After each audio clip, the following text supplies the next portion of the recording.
Bonjour mes amis, c'est notre 7e jour ensemble et aujourd'hui je voulais parler des tribus. Des tribus? Oui, des tribus. C'est pour ça que j'appelle cette vidéo Attribuez-vous le besoin d'appartenir. J'ai regardé la télé ce week-end, ce dimanche, et dans la famille il y a quelqu'un qui vient de Barcelone. Et ce week-end à Barcelone, il y avait un référendum illégal, selon l'Espagne. Et le référendum, c'était pour l'indépendance en Catalogne. Et à midi, il y avait 38 blessés. 38 personnes. Et pourquoi? Pourquoi c'est tellement important pour cette région de l'Espagne d'être indépendant ou pas? Parce que je ne connais pas le résultat du vote.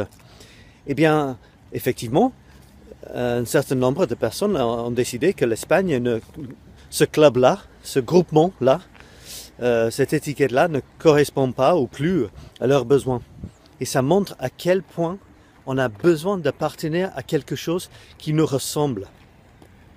Ça peut être au niveau très très local, ça peut être notre famille, ça c'est peut-être le premier groupement auquel on appartient, qui nous donne un sens à la vie.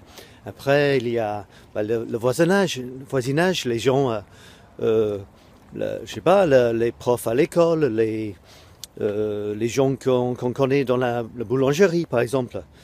Donc plus large, il y a la ville. Parfois, on montre notre appartenance à notre ville en soutenant l'équipe de foot locale, par exemple.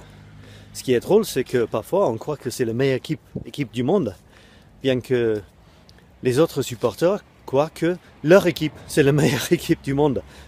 C'est complètement illogique. Et si on était né dans notre ville, on aurait soutenu l'autre équipe. Ou si on avait été né dans un autre pays, on aurait été fier de l'équipe de ce pays. Donc c'est un peu arbitraire, un peu au hasard, mais c'est comme ça. La vie c'est comme ça, les gens sont comme ça. Comment on peut utiliser ça dans l'entreprise? Eh bien, les gens aimeraient bien appartenir aussi à une entreprise vivante, une entreprise dynamique, et aussi à des équipes, à une équipe qui leur ressemble. Donc dans le monde de l'entreprise, on a deux possibilités pour encourager des gens au niveau de leur besoin de tribu. On peut leur faire donner la sensation que l'entreprise pour laquelle ils travaillent, c'est en quelque sorte leur tribu. Mais ça, c'est un peu comme l'Espagne. Ils ont besoin d'une Catalogne aussi.